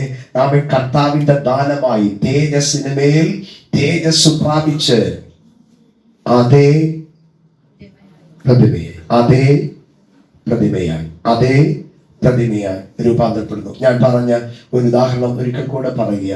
ഞാൻ ഒരിക്കൽ ഒരു മനുഷ്യൻ ഭിത്തിയിൽ പടം വരച്ചുകൊണ്ട് നിൽക്കുന്ന ഒരു കാഴ്ച ഞാൻ കണ്ടു. ഞാനൊരു ഏകദേശം അരമണിക്കൂർ കൂടുതൽ അവിടെ നിന്നു. ഞാൻ അവിടെ നിന്നപ്പോൾ ഞാൻ ആ ചിത്രകാരൻ കണ്ട അത്ഭുതം. അദ്ദേഹം ഓൾറെഡി ക്യാൻവാസ് അല്ല, ഒരു ഭിത്തിയിലാണ് വരയ്ക്കുന്നത്. അപ്പോൾ അദ്ദേഹം ഒരു പിക്ചർ ഓൾറെഡി അവിടെ വരച്ചിട്ടു, അതിൻ്റെ ഒരു ഔട്ട്ലൈൻ. അത് കണ്ട ഞാൻ പറഞ്ഞു, എന്ത് സൂപ്പറാണ്. ഇപ്പം ഞാൻ വിചാരിച്ചു ഇപ്പം പുള്ളി പരിപാടി നിർത്തുവന്നു. പുള്ളി പരിപാടി നിർത്തിയില്ല, വീണ്ടും പുള്ളി വരയ്ക്കുന്നതോറും ആ പിക്ചറിന്റെ ഭംഗി കൂടിക്കൊണ്ടിരിക്കുക. അപ്പം ഞാൻ വിചാരിച്ചു ഇപ്പം നിർത്തുമായിരിക്കും, കാര്യം അത്ര സൂപ്പറാണ്. പക്ഷെ പുള്ളി എന്തെന്നറിയാം, നിർത്തിയില്ല, വീണ്ടും വരയ്ക്കുക. കുറെ നേരം കഴിഞ്ഞപ്പോ എനിക്ക് മനസ്സിലായി, ഞാൻ ഈ ചിത്രത്തെ വിലയിരുത്തിയത് പോലെയല്ല ഈ വരച്ചുകൊണ്ടിരിക്കുന്ന ചിത്രകാരൻ ആ ചിത്രത്തെ വിലയിരുത്തുന്നത്. അദ്ദേഹത്തിന്റെ മനസ്സിലുള്ളത് പൂർണ്ണമാകും വരെ ഞാൻ എത്ര നന്നായി എന്ന് എനിക്ക് തോന്നിയാലും ആ ആർട്ടിസ്റ്റ് പറയുന്നത് ആയിട്ടില്ല എന്നുള്ളത് പോലെ തന്നെ ഇന്ന് പഠിപ്പിക്കുന്ന എല്ലാവരും അറിയണം, തേജസ് പ്രാപിച്ച് അതേ പ്രതിമയായി രൂപാന്തരപ്പെടുന്നു. ഇനി ബൈബിളിലെ ഏറ്റവും വലിയൊരു സത്യം ഞാൻ പറയാം. മുമ്പേ ഞാൻ പറഞ്ഞില്ലേ, യേശു വാതിക്കൽ വന്ന് മുട്ടുന്നുവെന്ന്. അങ്ങനെ മുട്ടുമ്പോൾ തുറക്കാനുള്ളതിന്റെ ഓപ്ഷൻ ആടെയിലായിരിക്കുന്നേ, നമ്മുടെ കയ്യിലാണ്. ആ തുറക്കാനുള്ള മനസ്സെന്നത് പോലെയാണ് പൗലോസ് റോമാലേഖനത്തിന്റെ 12-ാം അധ്യായത്തിൽ ഇങ്ങനെ നമ്മൾ വായിക്കുന്നത്. 12:1-2 വായിച്ച്, ഇത് ഞാൻ കഴിഞ്ഞ ആഴ്ച കോട്ട് ചെയ്ത വചനമാണ്. സഹോദരന്മാരെ, ഞാൻ നിങ്ങളെ ദൈവത്തിന്റെ mercies of God, ദൈവത്തിന്റെ മനസ്സലിവ് ഓർപ്പിച്ച് നിങ്ങളെ എന്താ ഓർപ്പിക്കുന്നത്? ദൈവത്തിന്റെ മനസ്സലിവ്, ദൈവത്തിന്റെ കരുണ, ദൈവത്തിന്റെ കൃപ ഓർപ്പിച്ച് ഞാൻ നിങ്ങളെ പ്രബോധിപ്പിക്കുന്നത്. എന്തുവാ? നിങ്ങൾ ബുദ്ധിയുള്ള ആരാധനയായി നിങ്ങളുടെ ശരീരങ്ങളെ ജീവനും വിശുദ്ധിയും ദൈവത്തിന് പ്രസാദവുമുള്ള യാഗമായി സമർപ്പിക്കുവിൻ. ആരാരോട് പറയുന്നത്? ജനറലി പറഞ്ഞാൽ ദൈവം നമ്മോട് പറയാണ്, നിങ്ങളുടെ ശരീരങ്ങളെ ജീവനും വിശുദ്ധിയുമുള്ള പ്രസാദമുള്ള യാഗമായി സമർപ്പിക്കും. അതായത് നിങ്ങൾ കേട്ടോ, കഥ ആരാ തുറക്കണ്ടേ? നമ്മളല്ലേ തുറക്കണ്ടേ. കഥ എന്ത് ചെയ്തിരിക്കുകയാണ്? മുട്ടുകയാണ്. ഇവിടെ ബലി നമ്മൾ യാഗമായിട്ട് സമർപ്പിക്കേണ്ടത് ആരാ? ദൈവം പിടിച്ചു കെട്ടിയിട്ടാണ് ഇരിക്കുകയാണോ? ഇല്ല. നിങ്ങൾക്ക് എല്ലാവർക്കും അറിയാം, അബ്രഹാം ഇസഹാക്കിനെ യാഗം കഴിക്കുമ്പോൾ നിങ്ങൾക്ക് നമ്മൾ നമുക്ക് ഒരുപക്ഷെ അവിടെ ബാലൻ എന്നുള്ള പദം കേൾക്കുമ്പോൾ കൊച്ചു പയ്യനാന്നാരും വിചാരിക്കേണ്ട. അവൻ ഒരു യാഗം അർപ്പിക്കാനുള്ള വിറക് കെട്ട് ആരുടെ തലയില കൊടുത്തെന്നറിയോ? അപ്പം ഇത്രയും വിറക് കെട്ട് ചുമക്കണമെങ്കിൽ ബാലൻ എന്നുള്ള പദം ഉപയോഗിക്കുമ്പോൾ നമ്മൾ ഉദ്ദേശിക്കുന്ന പോലെ ഒരു കൊച്ചു പയ്യൻ അല്ലായിരുന്നു. അപ്പൊ അങ്ങനെയുള്ള ഒരാളെ ബലിപീഠത്തിൽ കിടത്തണമെങ്കിൽ എന്റെ ചോദ്യം, ആ ചെറുക്കൻ അല്ലെങ്കിൽ ആ ഇസഹാക്ക് അനുവദിക്കണമായിരുന്നോ കെട്ടാൻ? ഇല്ലേ? ഒയ്യോ, അനുവദിക്കണമായിരുന്നു. അനുവദിച്ചാലേ കെട്ടു നടക്കൂ. കാരണം ആടിനെ കെട്ടുന്ന പോലല്ല ഒരു മുതിർന്ന ഒരു പയ്യനെ കെട്ടി എന്ത് ചെയ്യാൻ പോവാ? ബലി അർപ്പിക്കാൻ പോകുന്നത്. ഇവിടെ അബ്രഹാമിന്റെ ബലമല്ല അവിടുത്തെ വിഷയം, ഇസഹാക്കിന്റെ സമർപ്പണമായിരുന്നു. ഇനി ഇവിടെ കാണുന്ന മറ്റൊരാളില്ല. ഞാനിത് പറയാൻ ആഗ്രഹിക്കുന്നത് എന്നറിയാമോ? ഈ സ്തോത്രം, യേശു കർത്താവിനെ അറസ്റ്റ് ചെയ്യാൻ വേണ്ടി ഗെത്സമനയിൽ വരുമ്പോ കർത്താവ് ചോദിക്കുന്ന കാര്യം, നിങ്ങൾ ആരെയാണ് തിരയുന്നത്? അന്നേരം പറഞ്ഞു, ഞങ്ങൾ നസ്സയനാകുന്ന യേശുവിനെ തിരയുന്നു. അത് ഞാനാകുന്നു എന്ന് പറഞ്ഞപ്പോ അവിടെ സംഭവിച്ചതെന്നറിയോ? എല്ലാരും നിലത്ത് വീണു. എല്ലാരും എന്ത് പറഞ്ഞപ്പോഴാ? ചോദ്യം ചോദിച്ചു, ആരെ തിരയുന്നു? ഞാനാന്ന് പറഞ്ഞപ്പോ നിലത്ത് വീണു. ഇനി നിങ്ങളൊന്ന് ആലോചിക്കുക, ഞാനാണ് പറഞ്ഞത് കേട്ട് എല്ലാം കൂടെ അടിച്ചു തല്ലി നിലത്ത് വീണവൻ യേശുവിന്റെ ഇടയ്ക്ക് അറസ്റ്റ് ചെയ്യാൻ വേണ്ടി പേടിക്കുകയോ ഇല്ലയോ? ഒരു വാക്ക് പറഞ്ഞപ്പോ ഞാൻ പറയുമ്പോൾ നിങ്ങൾ താഴോട്ട് വീഴുവാണെങ്കിൽ നിങ്ങൾ വന്ന് എന്നെ പിടിക്കാൻ വരുമോ? വരത്തില്ല. പിടിക്കാൻ വന്നതിന്റെ കാര്യം എന്നറിയോ? ഇത് ഞാനാകുന്നവൻ, ഞാനാകുന്നുവെന്ന അധികാരമുള്ളവന്റെ വാക്കിന്റെ മുമ്പിൽ കുന്തും ഈ ഇവരെല്ലാം താഴെ വീഴും. പക്ഷെ ഞാൻ ഇപ്പം വേണ്ട ഏൽപ്പിച്ചു കൊടുക്കുന്നു എന്നുള്ളതാണ്. ഇത് നമ്മൾ ചെയ്താൽ മതി. ഏത്? നിങ്ങളുടെ ശരീരങ്ങളെ ജീവനും വിശുദ്ധിയുമുള്ള യാഗമായി, ദൈവത്തിന് പ്രസാദ യാഗമായിട്ട് നിങ്ങൾ അർപ്പിച്ചാൽ മതി. എങ്ങനെ? ഇസഹാക്ക് ഏൽപ്പിച്ചതുപോലെ, പുത്രനായ ക്രിസ്തു ഏൽപ്പിച്ചതുപോലെ. നമുക്കെല്ലാം സെക്കൻഡ് ഓപ്ഷൻ ഉണ്ട്. ഏൽപ്പിക്കാതിരിക്കാം, സമർപ്പിക്കാതിരിക്കാം, വിശ്വസിക്കാതിരിക്കാം, ദൈവത്തോട് എഗൻസ്റ്റ് ആയിട്ട് പ്രവർത്തിക്കാൻ പറ്റും. പക്ഷെ ഇന്ന് പകൽ ദൈവം നോക്കുന്നത് അങ്ങനെയുള്ളവരെയല്ല. ദൈവം നോക്കുന്നത്, ദൈവം നമ്മളിത് പ്രതീക്ഷിക്കുന്നില്ലെന്നറിയോ? Yes, hallelujah. എന്നിട്ട് തൊട്ടടുത്ത വാക്യം പറയുന്നത് ഇങ്ങനെയാണ്: ഈ ലോകത്തിന് അനുരൂപരാകാതെ നന്മയും പ്രസാദവും പൂർണ്ണതയുമുള്ള ദൈവഹിതം ഇന്നതെന്ന് തിരിച്ചറിയേണ്ടതിന് മനസ്സ് പുതുക്കി രൂപാന്തരപ്പെടുവേ. നമുക്ക് ഇതൊരു പറഞ്ഞല്ലോ, ഇത് തുടർമാനമായി നടക്കേണ്ടുന്ന ഒരു പ്രക്രിയയാണ്. തുടർമാനമായി നടക്കേണ്ടുന്ന പ്രക്രിയ. ഇതിന് കാരണമാകാൻ കാരണം അല്ലെങ്കിൽ തുടർമാനമായി നമുക്ക് മനസ്സ് പുതുക്കി രൂപാന്തരപ്പെടാൻ കഴിയും എന്നുള്ളതിന്റെ തെളിവെന്നാണെന്നറിയാമോ? 2 കൊരിന്ത്യർ ലേഖനം 3-ാം അധ്യായത്തിൽ നമ്മൾ വായിച്ച വാക്യമാണ്: കർത്താവിന്റെ ദാനമായി തേജസ്സിനെ തേജസ് പ്രാപിച്ച് അതേ പ്രതിമയായി നമ്മൾ എന്ത് ചെയ്തുകൊണ്ടിരിക്കുക? രൂപാന്തരപ്പെട്ടുകൊണ്ടിരിക്കുക.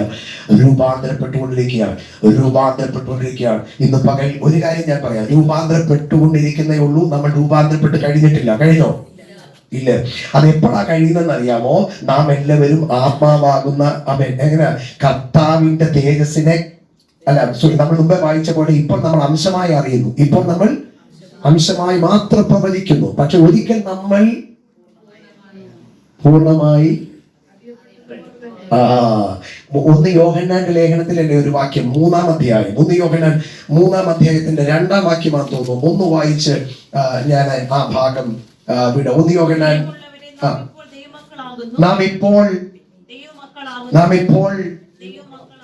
നമ്മളിപ്പോൾ ആരാ? ആണോ? സംശയമുണ്ടോ? ഞാൻ പറഞ്ഞല്ല, ബൈബിള് പറഞ്ഞു. നാം ഇന്നത് ആകും എന്ന് ഇതുവരെ ആയിട്ടില്ല. ആ ഇന്നത് എന്നതാണെന്ന് തൊട്ടടുത്ത വാക്യത്തിൽ പറയുന്നുണ്ട്. യേശു പ്രത്യക്ഷനാകുമ്പോൾ നാം തന്നെ താൻ ഇരിക്കും പോലെ തന്നെ കാണുന്നത് ആകൊണ്ട് അവനോട് സദൃശന്മാർ ആകും എന്ന് നമ്മളൊരു യേശുവിനെ പോലെ ആകുമോ?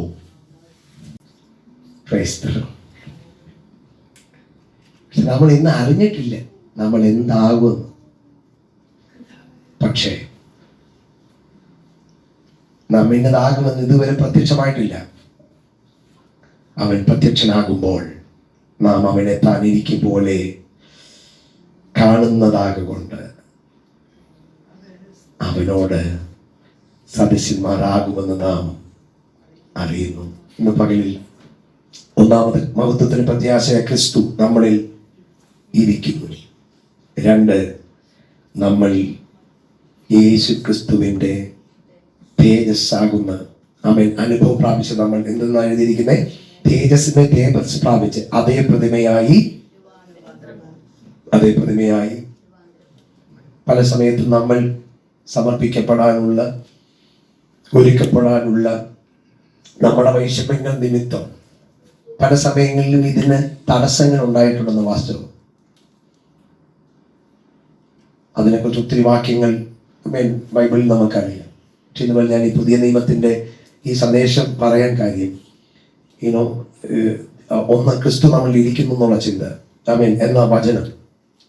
2, നമ്മൾ തേജസ്സിന്റെ പ്രതിമയായി രൂപാന്തരപ്പെടുന്നു എന്നുള്ള ആത്മീയ സന്ദേശം. ഇവിടെ എല്ലാം നിങ്ങൾ ആരും നമുക്കൊരു കുഴപ്പമില്ല, അതെല്ലാം കർത്താവ് ചെയ്യുന്നു എന്നുള്ളതിലല്ല. ഇവിടെ എല്ലാം ദൈവത്തിന്റെ സോവറിനിറ്റി, ദൈവത്തിന്റെ പരമാധികാരം ഉള്ളപ്പോൾ തന്നെ നമുക്ക് റെസ്പോൺസിബിലിറ്റി ഉണ്ട്. ദൈവം പരമാധികാരിയാണ്, അതുകൊണ്ട് എന്തെങ്കിലും ചെയ്യുന്നതല്ല. ഞാൻ പറയാറുണ്ട്, അതിന്റെ ഒരു ഉദാഹരണം പറയാം. ദൈവം തമ്മിൽ ഒറ്റ ദൂതനെ അയച്ചാൽ ഈ നാട്ടുകാർ മുഴുവൻ ഇപ്പം രക്ഷിക്കപ്പെട്ടത്. പക്ഷെ ദൈവം ഒറ്റ ദൂതനെ അയച്ചിട്ടില്ല. ദൈവം ഇവിടെ ഇരിക്കുന്ന നമുക്ക് ആ പടി ഏൽപ്പിച്ചേക്കും. ഇതാണ് ദൈവം സർവാധികാരി ആയിരിക്കുമ്പോൾ തന്നെ മനുഷ്യന്റെ റെസ്പോൺസിബിലിറ്റി എന്ത് ചെയ്യത്തില്ല, മാറിപ്പോത്തില്ല.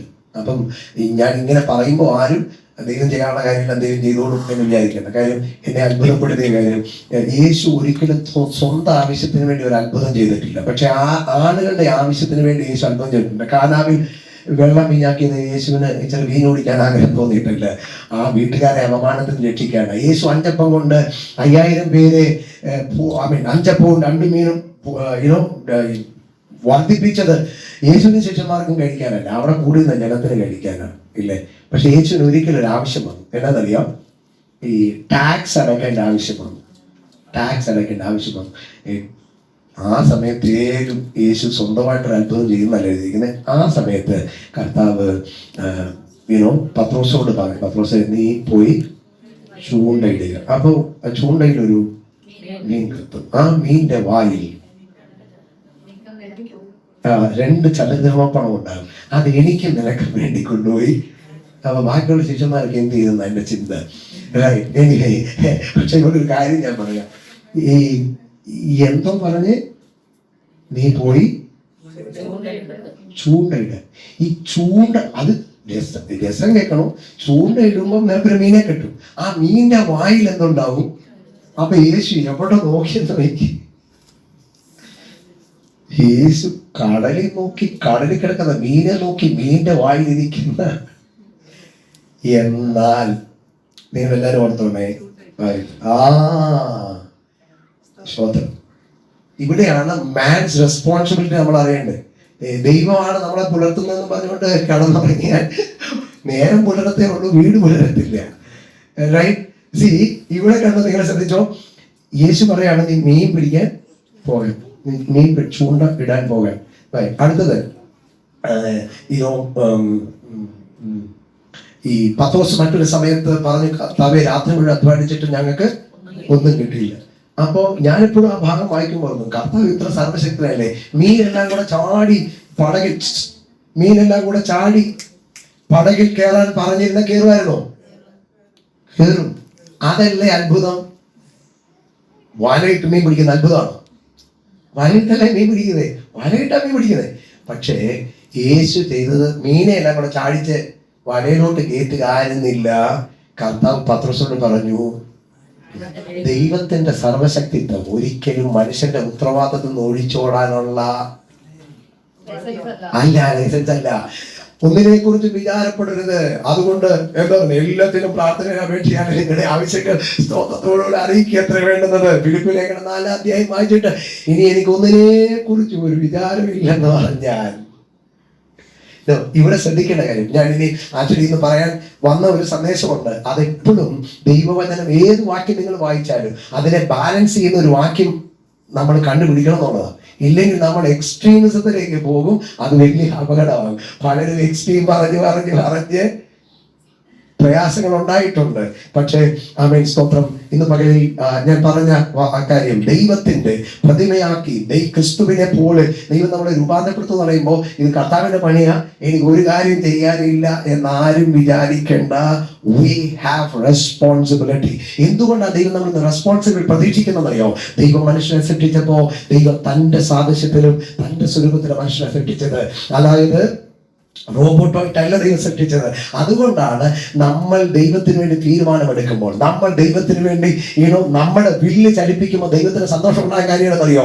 ഇത് എന്റെ നിർബന്ധത്താലല്ല, ഇത് ഇവന്റെ തീരുമാനത്താണെന്ന് പറയാൻ കാര്യം. ഇന്ന് പകലിൽ അവൻ ഇവിടെ നടക്കുന്ന ആരാധന കൂട്ടായ്മയുടെ വചനധ്യാനത്തിന്റെ തിരുത്തപ്പെടലിന്റെ ഒരുക്കപ്പെടലിന്റെ എല്ലാം അടിസ്ഥാനപരമാണ് അവൻ ദൈവത്തിന്റെ സർവാധികാരത്തിലല്ല. ദൈവം സർവാധികാരിയാ, നമ്മളെയൊക്കെ നേരെയാക്കാൻ ദൈവത്തിന് പറ്റത്തില്ലേ? അവൻ എപ്പോഴേ പറ്റും. പക്ഷേ ദൈവം എപ്പോഴും പ്രതീക്ഷിക്കുന്നത് നമ്മുടെ റെസ്പോൺസിബിലിറ്റി ദൈവത്തിന്റെ അധികാരത്താൽ തിരിച്ചറിഞ്ഞ് കീഴ്പ്പെടുത്തുമ്പോഴാണ്. അങ്ങനെയുള്ളവർക്ക് 100% വിശ്വസിക്കാം. നമ്മൾ രൂപാന്തരപ്പെട്ടുകൊണ്ടിരിക്കുകയാണ്.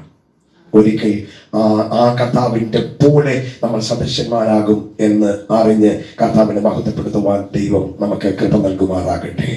Praise the Lord. മൂന്നാമത്തെ കാര്യം, ആമേൻ, സ്തോത്രം, ഫിലിപ്പ് ലേഖനം 3-ാമത്തെ വാക്യം, ഫിലിപ്പ് ലേഖനം 4:13.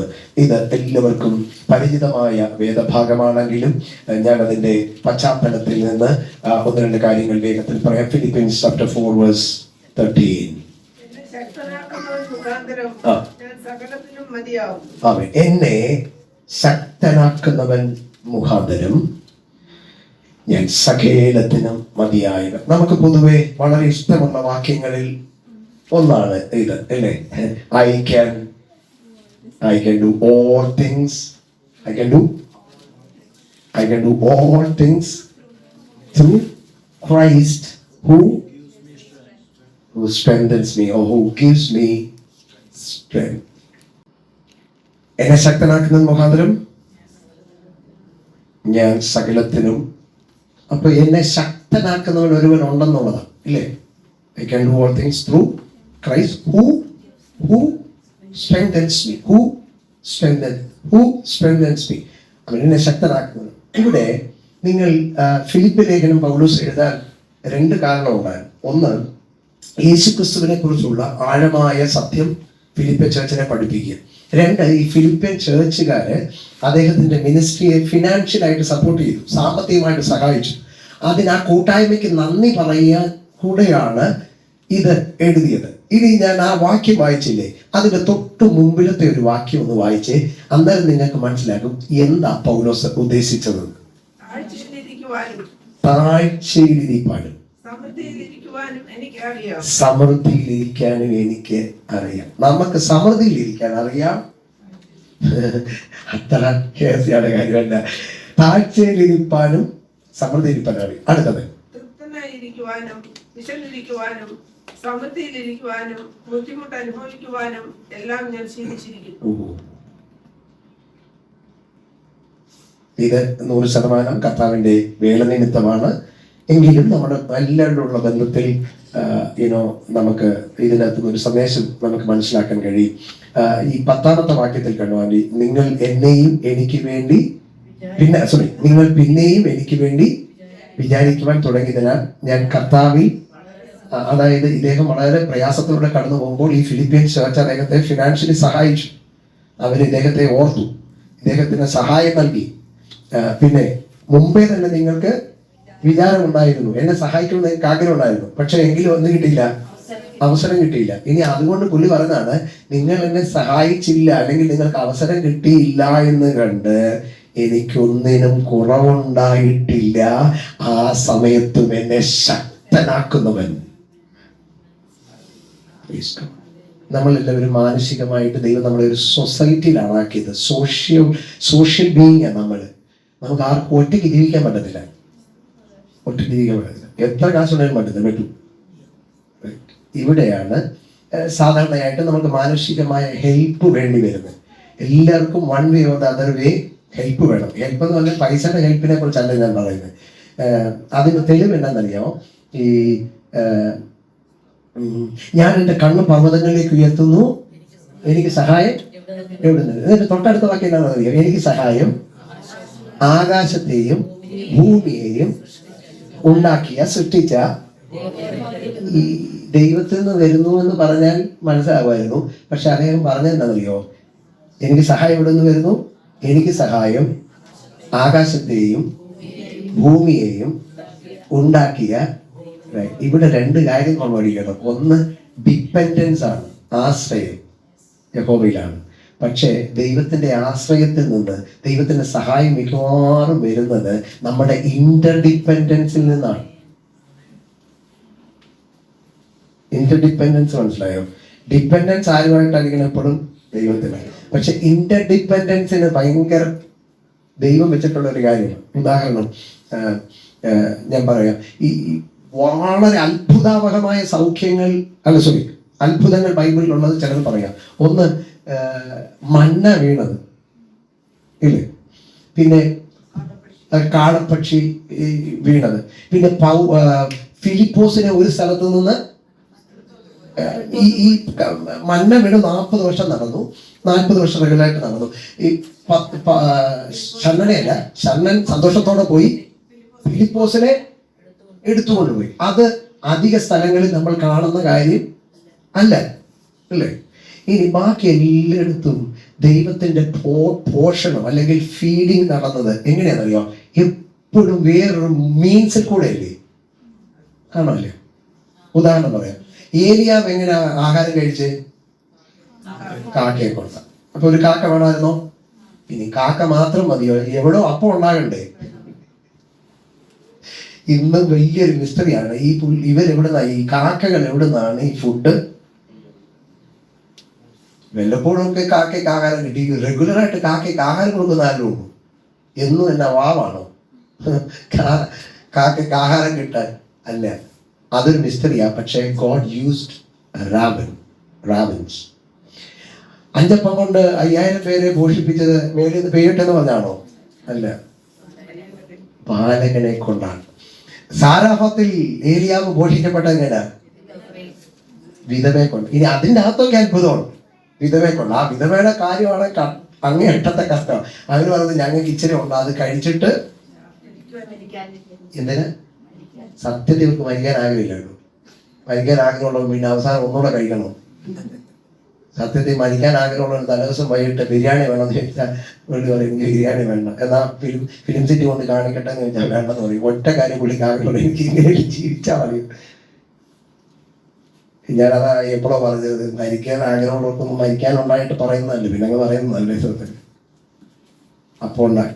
ഇവിടെ എല്ലാം കണ്ടോ മീൻസ് ഉപയോഗിക്കുന്ന കണ്ടോ ദൈവം? ഇല്ലേ? ഇല്ലേ?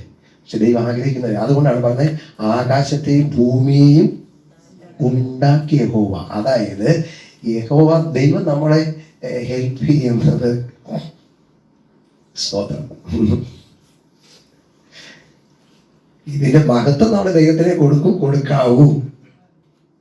പക്ഷേ ദൈവത്തിന്റെ ഇടപെടൽ അത്ഭുതാവഹമായി ദൈവം മനസ്സിലൂടെ ചെയ്യുമെന്ന് നമ്മൾ അറിയണം. അതിന്റെ തെളിവാണ് പൗലോസ് പറയാണ്, നിങ്ങൾ എന്നെ കുറിച്ച് വിചാരിച്ചതിൽ എനിക്ക് സന്തോഷമുണ്ട്. ഇനി അടുത്ത കാര്യം പറയാണ്, 11-ാം വാക്യം നമ്മൾ വായിച്ചു. ബുദ്ധിമുട്ട് നിമിത്തമല്ല ഞാൻ പറയുന്നത്, ഉള്ള അവസ്ഥയിൽ. അലംഭാവം എന്ന മലയാള പദത്തിന്റെ അർത്ഥം എന്നറിയാമോ? സംതൃപ്തി. കണ്ടന്റ് ആയിരിക്കാൻ എനിക്കറിയാം. കണ്ടന്റ് ആയിരിക്കാൻ കാര്യം എന്നറിയാമോ? ഇവിടെയാണ് പൗലോസ് ഈ കാര്യം പറയുന്നത്. ബുദ്ധിമുട്ട് നിമിത്തം ഞാൻ താഴ്ചയിലിരിക്കാൻ എനിക്കറിയാം, സമൃദ്ധിയിലിരിക്കാൻ എനിക്കറിയാം, തൃപ്തനായിരിക്കാൻ എനിക്കറിയാം, വിശന്നിരിക്കാൻ എനിക്കറിയാം, സമൃദ്ധിയിലും ബുദ്ധിമുട്ട് അനുഭവിക്കാൻ എല്ലാം ഞാൻ ശീലിച്ചിരിക്കുന്നു.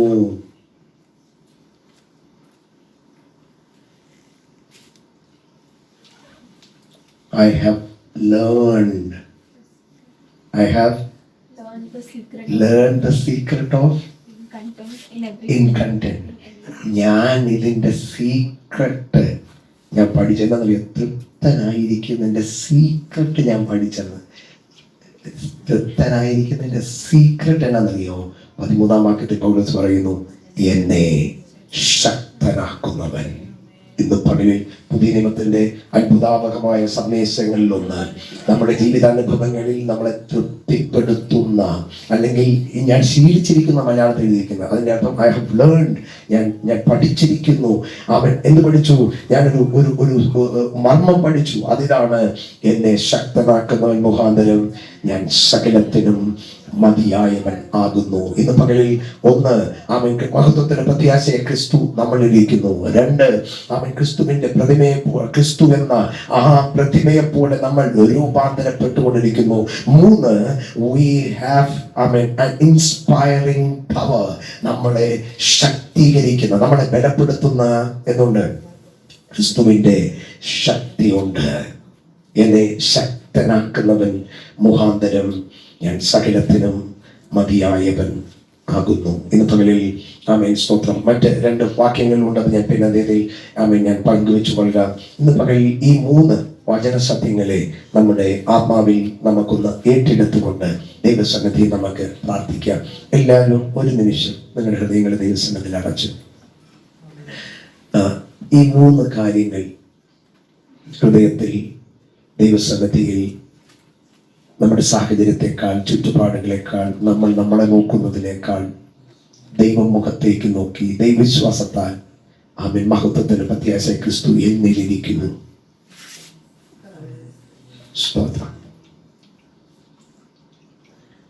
ഇത് നമ്മളിൽ റെസ്പോൺസിബിലിറ്റി വർദ്ധിപ്പിക്കും കേട്ടോ. ഇത് നമ്മളെ ഉത്തരവാദിത്വം കൂട്ടും.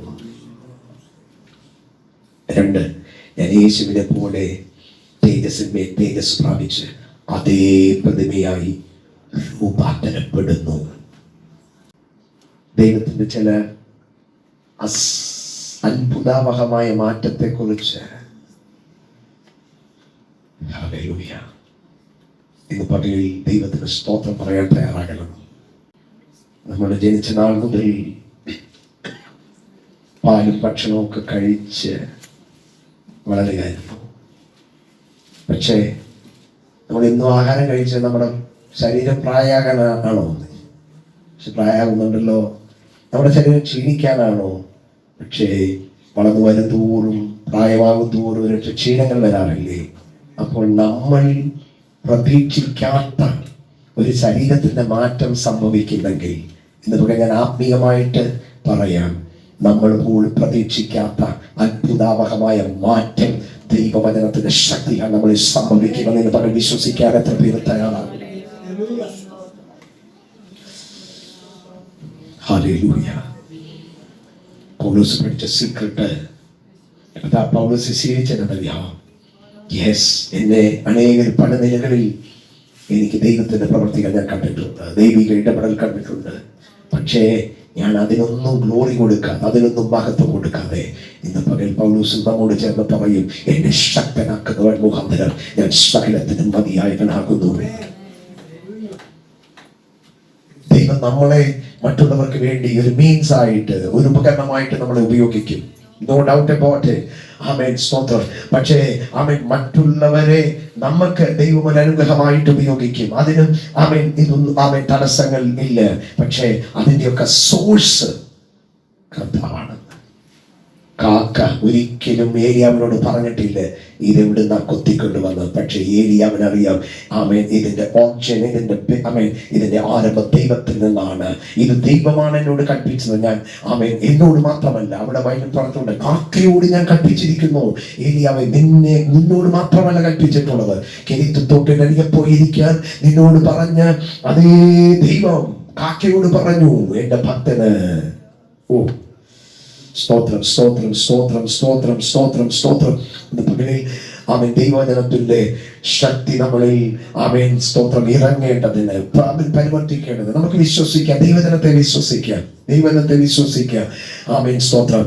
ദൈവം ചെയ്യുന്ന പുതിയ ദൈവത്തിന്റെ വെളിപ്പാട്, പുതിയ ദൈവത്തിന്റെ ശബ്ദം. Yes, hallelujah, hallelujah. ഇത് പകലിൽ ഇത് നമ്മളെ ആമേൻ വിശുദ്ധിയുടെ തലത്തിൽ, ആമേൻ ഇത് നമ്മെ നിർമ്മലതയുടെ തലത്തിൽ, ഇത് പാപത്തോട് പോരാടേണ്ടതിന്, ഇത് നമ്മുടെ ജഡത്തെ കീഴടക്കേണ്ടതിന്, ആമേൻ ഇത് നമ്മുടെ ജഡത്തിന് മേൽ നമ്മൾ ജയം കൊണ്ടാടേണ്ടതിന്, ആമേൻ ജഡത്തെ നോക്കി നമ്മെ കീഴ്പ്പെടുത്താൻ ശ്രമിക്കുന്ന ശക്തിയോട് നമുക്ക് പറയാം, മഹത്വത്തിന്റെ പ്രത്യാശ ക്രിസ്തുവിനിരിക്കുന്നു. ആ ക്രിസ്തുവിന്റെ തേജസ് ആമേൻ എന്നിലൂടെ വെളിപ്പെടും, എന്നിലൂടെ വെളിപ്പെടും, എന്നിലൂടെ വെളിപ്പെടും. അതിനുവേണ്ടി ദൈവം എന്നെ രൂപാന്തരപ്പെടുത്തുമ്പോൾ ആ രൂപാന്തര പ്രക്രിയയ്ക്ക് വേണ്ടി ആമേൻ അബ്രഹാമിന്റെ മുമ്പാകെ ആമേൻ ഇസ്ഹാക്ക് തന്നെ തന്നെ ഏൽപ്പിച്ചു കൊടുത്തതുപോലെ, ആമേൻ പുത്രനാം ക്രിസ്തു തന്നെ തന്നെ ആമേൻ കാൽവരിയിൽ ഏൽപ്പിച്ചു കൊടുത്തതുപോലെ ഇന്ന് പകൽ ആ സമർപ്പണത്തിന്റെ ശക്തി നമ്മുടെ ജീവിത മേഖലകളെ കീഴടക്കുവാൻ ഏൽപ്പിച്ചു കൊടുത്താട്ടെ. എവിടെയും നമ്മൾ പരാജയപ്പെടുമ്പോൾ അത് നമ്മളെ കുറ്റം വിധിക്കണം, കുറ്റം വിധിക്കും. പക്ഷെ നമ്മളെ ഡിസ്ട്രക്ഷനിലേക്കല്ല, ആമേൻ നമ്മളെ കൺസ്ട്രക്ഷനിലേക്ക് കൊണ്ടുവരാ. അത് നമ്മളെ ആമേൻ എന്താ പറയുന്നത്, ദൈവത്തിൽ അകറ്റുന്നതായിട്ടല്ല, ആമേൻ ദൈവത്തിങ്ങളെ കൂട്ടിയെടുക്കാൻ പ്രേരണ തരുന്ന അത്ഭുതാവകമായ. അതുകൊണ്ടാണ് പൗലോസ് പറഞ്ഞ, ഞാൻ ദൈവത്തിന്റെ മനസ്സനുമോർപ്പിച്ചാ നിങ്ങളെ പ്രബോധിപ്പിക്കുന്നത്. The mercies of God, the grace of God, the love of God. ഇന്ന് പകരം അതിനുമേൽ ചലിക്കാൻ ആമേൻ ആര് തയ്യാറാകുന്നു അവരെ ആരെ നോക്കിയാണ് ദൈവത്തിന് സന്തോഷിപ്പാനുള്ളത്? ഇന്ന് പകലിൽ പരിശുദ്ധാത്മാവ് നമ്മളെ സ്നേഹത്തിൽ നിർബന്ധിക്കുമ്പോൾ ആമേൻ, ഇന്ന് പകൽ ദൈവത്തിന്റെ ഇടപാടുകൾക്കായിട്ട് വിശ്വാസത്തോടെ നമുക്ക് ദൈവസന്നിധിയിൽ സ്തോത്രം പറയാം. നിങ്ങൾ ഇന്ന് പകൽ ഇവിടെ വന്നില്ലായിരുന്നെങ്കിൽ ഇത് കേൾക്കില്ലായിരുന്നു. നിങ്ങൾ ഇന്നിവിടെ വരാൻ കാരണം നിങ്ങൾ ദൈവത്തിന്റെ സാന്നിധ്യത്തെയും ദൈവിക വഴികളെയും ആഗ്രഹിക്കുന്നവരാകുകൊണ്ടാണ്. ഞാൻ പൊതുവായിട്ടാണ് പറഞ്ഞത്. ഇന്ന് ഞായറാഴ്ചത്തെ ഒരു കാര്യത്തെക്കുറിച്ചാണ് ഞാൻ പറഞ്ഞത്. പൊതുവെ നമ്മൾ ദൈവസന്നിധിയിലേക്ക് വരുന്നത് അടുക്കാനുള്ള ആഗ്രഹത്തിലും ദൈവത്തെ കേൾക്കാൻ. അത് ചർച്ചിൽ വരുന്ന കാര്യം മാത്രമല്ല, എപ്പോൾ ദൈവസന്നിധി മുഴങ്കാലം മുടക്കുന്നു, എപ്പോൾ പ്രാർത്ഥനയ്ക്കായി ദൈവത്തോടടുത്ത് വരുന്നു. ഒരിക്കലും അത് ചടങ്ങായിട്ട് സമ്പ്രദായമായിട്ട് അത് റിലീജിയനായിട്ട് മാറരുത്. അങ്ങനെ മാറിയാൽ സീറോ എഫക്റ്റ് ആയിരിക്കും ഉണ്ടാകുന്നത്. പക്ഷെ എപ്പോൾ ഹൃദയം നുറുങ്ങി ഹൃദയം തകർന്ന് അടുത്ത് വരുന്നു, അവിടെയെല്ലാം ദൈവിക ജീവന്റെ ചലനമുണ്ടാകും. അത് നമ്മുടെ സാക്ഷ്യമാണ്, നമ്മുടെ അനുഭവമാണ്. അത് നിലത്ത് ഞാൻ ദൈവത്തിന് സ്തോത്രം പറയുന്നു. നമ്മൾ മറ്റനേക വചനങ്ങൾ ആമേൻ സ്തോത്രം നമ്മോട് ദൈവം ഇടപെടുന്നുണ്ട്. അതെല്ലാറ്റിനായിട്ട് നമുക്ക് സ്തോത്രം പറഞ്ഞ് ഇന്ന് പകൽ നമുക്ക് കർത്താവിനെ മഹിമപ്പെടുത്താം. ദൈവത്തിന് നമ്മളിൽ പ്രതീക്ഷയുള്ളിടത്തോളം ഒരിക്കലും നമ്മൾ പ്രതീക്ഷകൾ കൈവിടരുത്. ദൈവത്തിന് നമ്മളെക്കുറിച്ച് ഉദ്ദേശമുള്ളിടത്തോളം ആമേൻ നമുക്ക് നമ്മളെക്കുറിച്ചുള്ള ഉദ്ദേശത്തെക്കാൾ വലുതാണെന്ന് തിരിച്ചറിയാൻ ദൈവം നമ്മളെ സഹായിക്കട്ടെ. ഇന്ന് പകലും ഞാൻ വിശ്വസിക്കുന്നു നമ്മളിൽ ദൈവത്തിന്റെ കാര്യപരിപാടികൾ തുടർന്നുകൊണ്ടേയിരിക്കും. ഒന്നിൽ നമ്മളെ കർത്താവ് വിളിക്കുകയും അല്ലെങ്കിൽ കർത്താവിന്റെ വരവ് വരെ ആമേൻ നമ്മളിൽ ദൈവിക കാര്യപരിപാടികൾ എപ്പോൾ നമ്മൾ നമ്മുടെ റെസ്പോൺസിബിലിറ്റി ചെയ്യാൻ ദൈവസന്നിധിയിൽ ഏൽപ്പിച്ചു കൊടുക്കും തോറും അത് നമ്മളെ തുടർന്നുകൊണ്ടേയിരിക്കും. പരിശുദ്ധാത്മാവ് തുടർന്ന് നമ്മളെ ശുശ്രൂഷിക്കട്ടെ. പരിശുദ്ധാത്മാവ് തുടർന്ന് നമ്മളെ